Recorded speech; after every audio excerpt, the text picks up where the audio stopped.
All right, we are live. Sorry, folks. I said we were live.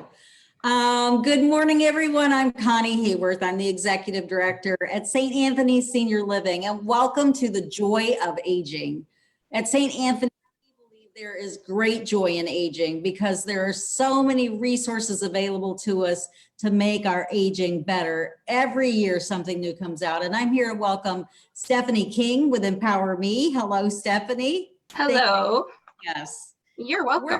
We're gonna talk today about speech therapy. Stephanie is a speech therapist. And how long have you been a speech therapist, Stephanie? About 8 years. I graduated in 2012. Wow, 8 years. So you've had plenty of time working with seniors and probably other populations too, to learn a lot about speech therapy. So I guess, first of all, tell us what speech therapy is.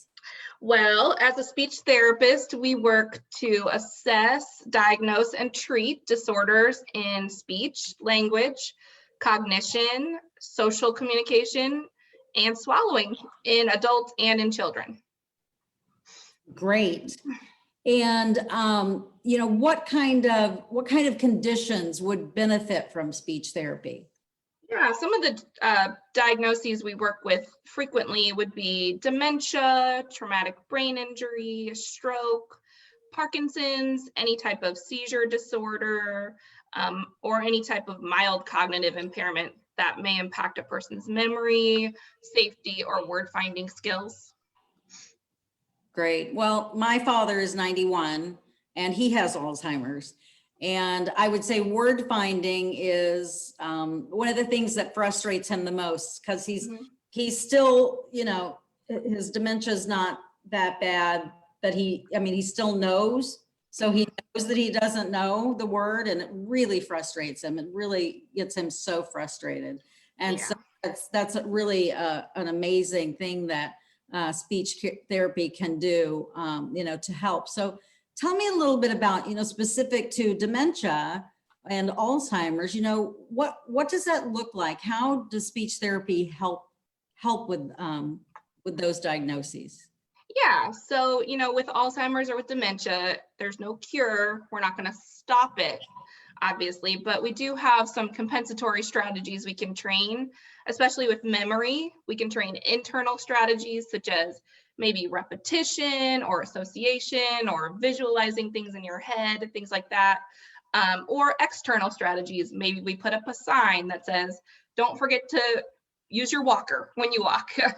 Or we might label their drawers so that they have an easier time finding things in their room, something like that.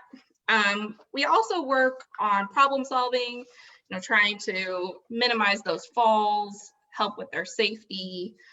We work on improving their ability to follow directions, improving their attention, sequencing, and social skills, such as turn taking, making eye contact, being able to participate in a conversation, things like that.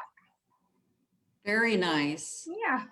All very important. And, I think, tell me, maybe I've always been fascinated in how speech therapy helps with swallowing. So can you tell us maybe a little, some details about that, just because I'm really curious about it. And I'm sure other people are too. Sure. So we call that dysphagia. So a lot of times you'll hear people say, oh, that went down the wrong way. And that is really what's happening. It's going down into your lungs instead of into your stomach. And sometimes people cough. They have a very, distinct response to that. And sometimes they've lost their sensation and they don't cough. And you might see just some runny nose or watery eyes, or you might see some pulmonary issues like them start to develop pneumonia, things like that. So when that happens, you can refer to a speech pathologist. A lot of times we're gonna recommend a video swallow, which will tell us a lot more about what's going on. There's a van that will actually come to the facility. They just go into the van and they take an x-ray of their swallowing, and that'll tell us, more about anatomically what's going on, so we know what to do. When it comes to treatment, we do training and strategies. A lot of times it's slow down, take smaller bites, take a drink every 3 bites, things like that. Make sure you're positioned upright, because a lot of times we see people hunched over or leaning back or to the side.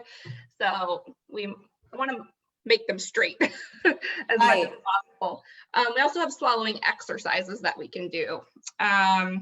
We can work on, if it's might be an oral motor thing, we can strengthen their lip or tongue. We can also strengthen these pharyngeal muscles with a variety of different exercises that we can do. Wow, that's amazing. I really didn't know, after all these years that I've done this, you know, what speech therapists do for swallowing. So I think it's very interesting because it's a very dangerous problem. Like you said, you can develop pneumonia, you know, you can choke and need somebody to do the Heimlich maneuver. If you've ever been choked, that's so scary. Yeah. You can't get air in. So, so yeah, I love that you shared that. Well, I'm sitting here right now. I know your Christmas tree is beautiful. I'm sitting in one of our lovely apartments with the fireplace behind me. I have to go back to my office, but I wish I could stay up here all day with this view out here. But we are getting some sleet, or I don't know what that's exactly called. It's like sleet, little tiny pieces of ice. So anyway, well, Stephanie, thank you so much for joining us today. I really enjoyed getting to learn more. And everybody, EmpowerMe is right here in our community, providing speech therapy, physical therapy, occupational therapy, and making aging more joyful so that we can do things like sit up straight and take smaller bites. Which is good advice for all of us, because exactly. sometimes I'm just like in such a hurry. Anyway, thank you for joining us, everybody. If you joined us live, I'd love for you to give us a thumbs up. If you're watching us in a replay, if you could give us a heart on Facebook, that way we'll know how many people were here. Have a wonderful day, everyone. Thanks so much.